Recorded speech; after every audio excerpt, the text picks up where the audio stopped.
All right, here we go. All right. So we just saw the Mandalorian and Grogu. Yes.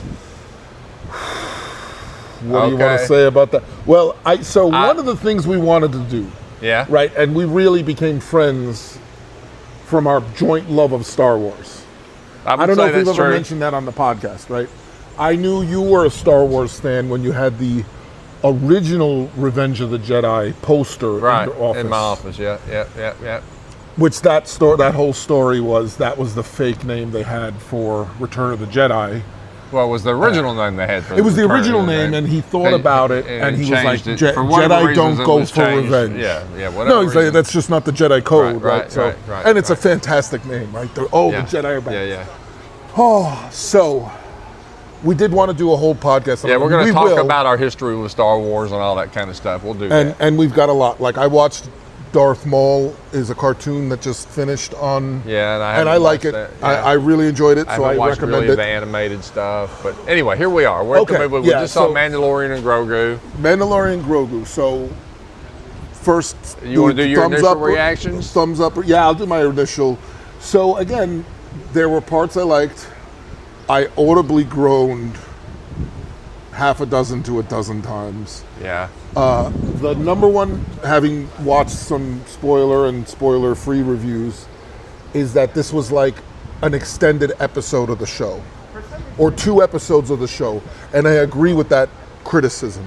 And what I also heard, it could have easily been one of the seasons. So that's exactly what they did. Is they had season 4 written out, and they said, "Hey, we're going to make it a movie." Yeah. That's what this was. Yeah. So my recommendation is, if you really liked, especially the last season 2 and 3, just wait for it on streaming, because it's going to be out on Disney. Yeah, I would say the only caveat I would say about waiting for it on streaming, which I wholeheartedly recommend, because I put this in the category of, hey, if you're a live action Star Wars fan, if you enjoy The Mandalorian at all, you kind of got to see this. Other than that, it's not compelling. It's not a big, and I'll get to my major complaint about it in a minute. But the caveat I would say is, one of the strengths I enjoy, what I really think most enjoyed, or second most enjoyed about this movie, was the visuals. 100%. And so that's why I would say I would have said. Yeah. I wanted to get that feel. So. The AT-ATs looked different, but they looked fantastic. But overall, the movie was cinematography was great, fantastic, and so that would be my argument about seeing it on the big screen. I was like, oh, that looks so good. Go see it on the big screen if you really, if that appeals to you, because that to me was right up there near the top. Some of the bad visuals though were the Hutts, the race that Jabba the Hutt is. Yeah. I didn't care for the baby Jabba, or Jabba's son of really, you didn't care for him? Well, it kind of threw me off when he spoke normal. So that was a major part of it. Now, because you haven't watched any of the cartoons, right? If you remember, I told you that the Clone Wars is worth it. Yeah. But at the beginning, it's very much a kids show, and the very first episode of it, season 1, is they put the picture up. It's the Jedi.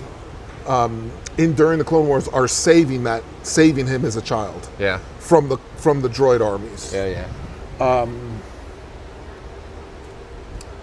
Yeah. So again, I thought the visuals I liked. Other than that, just wait for streaming. But I'll tell you my number one complaint with the movie, and I do want to get back to what my number one favorite thing about the movie was. Oh, I'd love to hear that one. But my number one complaint with the movie, Sigourney Weaver. So there's just absolutely zero reason for her to be in that movie. They could, especially relative to the characters, they could have picked any random unknown actor and put it. She brought nothing. Nothing. She brought. And she's a little long in the tooth. Well, but she was like their general or leader or whatever. Yeah. So I get again. It was a train wreck for me. I would have said. It was a train wreck for me. She did not there was no reason to spend the money.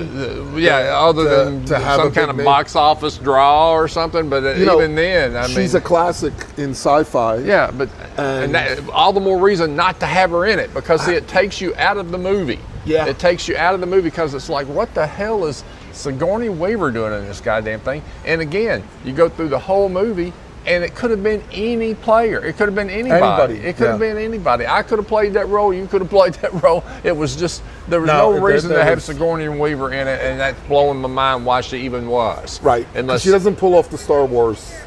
It just doesn't. No, because, Star Wars she's so, I don't want to say typecast, but she, like you said, she's iconic in sci-fi. And so to take somebody like that and put it in a Star Wars property takes you out of the universe. Yeah. And they're doing a lot of that. And there's no reason, right? There was no reason for it. And so it's hard for me to get past. I'm so frustrated about that towards the end of the movie that it's hard for me to get over that.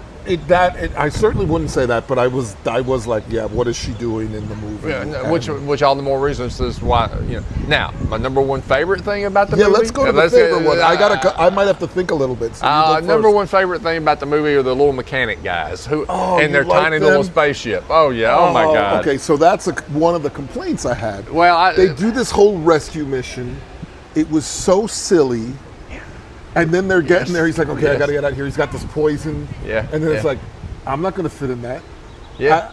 To me, that I the whole Grogu getting the montage. Yeah. Like the old 80s Sylvester Stallone and Arnold Schwarzenegger putting all their equipment on. I've been over Grogu since the first season of The Mandalorian. And the whole thing that he's going on missions with Grogu, and Grogu kind of sits on his shoulder.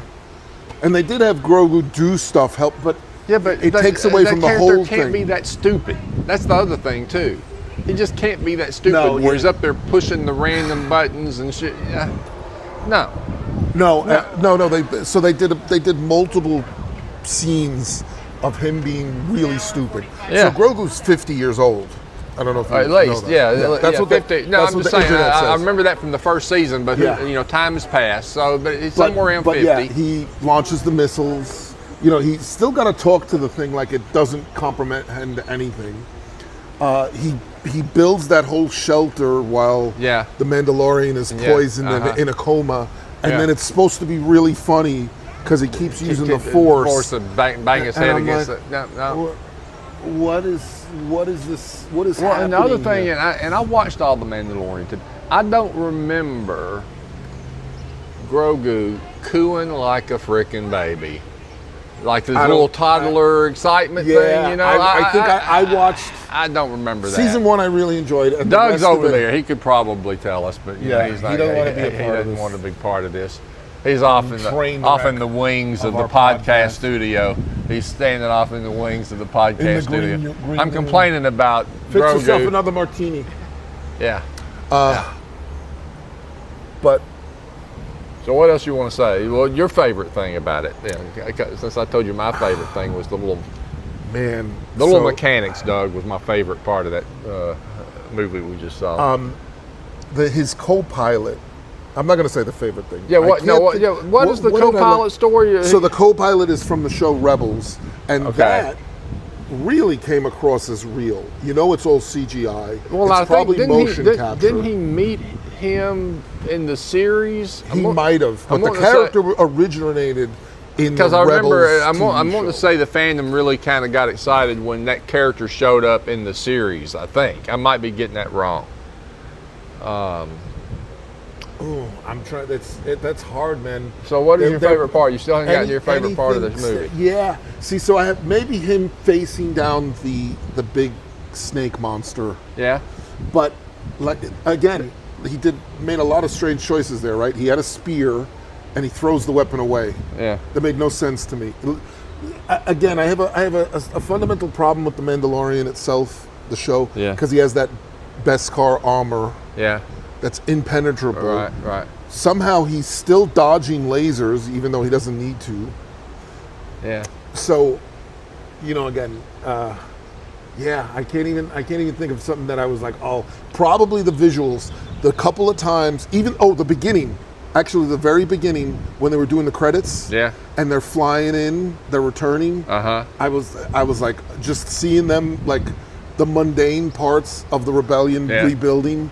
They're doing maintenance on the X-Wing. I know, reliability engineer, and like that was the only like that romantic, I don't know, the operatic feeling when you see them flying into the base. I really enjoyed that. That was my favorite. And that says a lot that the opening credits, the opening scene, there was no dialogue, no action. It was like when the music was playing. Yeah. And I was like, oh, I want to see more of this. Yeah.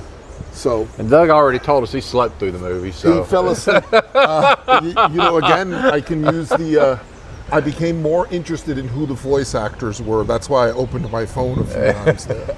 So. Well, we could say more, like I said, is I have a fundamental problem where they've made it now where he's indestructible. But that's been a problem with the Mandalorian, with that Beskar armor. Yeah, so I would say, and we could get towards wrapping this up unless you can think of something else, but I would say if you're part of the fandom, it's probably worth going to see in the theaters, for nothing else, the visuals.